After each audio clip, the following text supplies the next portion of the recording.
aşkın adı geçince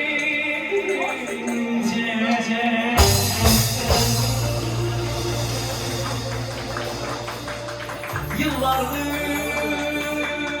kaçardım aşkını bulmaktan.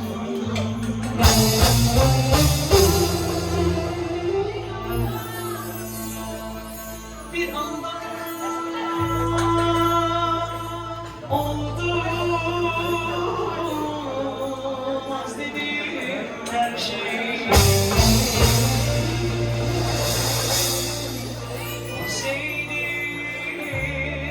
Seni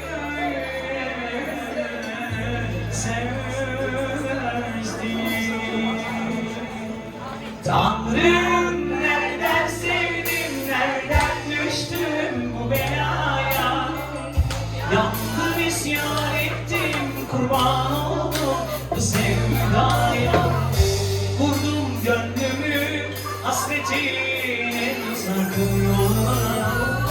Senden kopmazsa yüreğim, yazıklar olmasın. Tanrım, nereden sevdim, nereden düştüm bu belaya? Yandım, isyan ettim, kurban oldum bu sevdaya. Vurdum gönlümü hasretinden uzak yollara. Senden kopmazsa yüreğim, yazıklar.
Dostum, hayat yalan, o zaman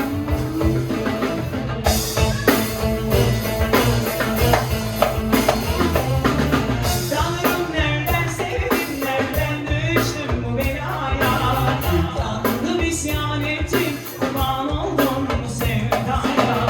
Vurdum gönlümü hasretine, uzak yollara. Senden kopmazsa yüreğim, yazıklar. Bu belaya yandım, isyan ettim, kurban oldum bu sevdaya. Vurdum gönlümü hasretine, uzak yollara. Senden kopmazsa yüreğim, yazıklar olmasın. Tanrım, nereden sevdik, nereden düştük biz bu belaya?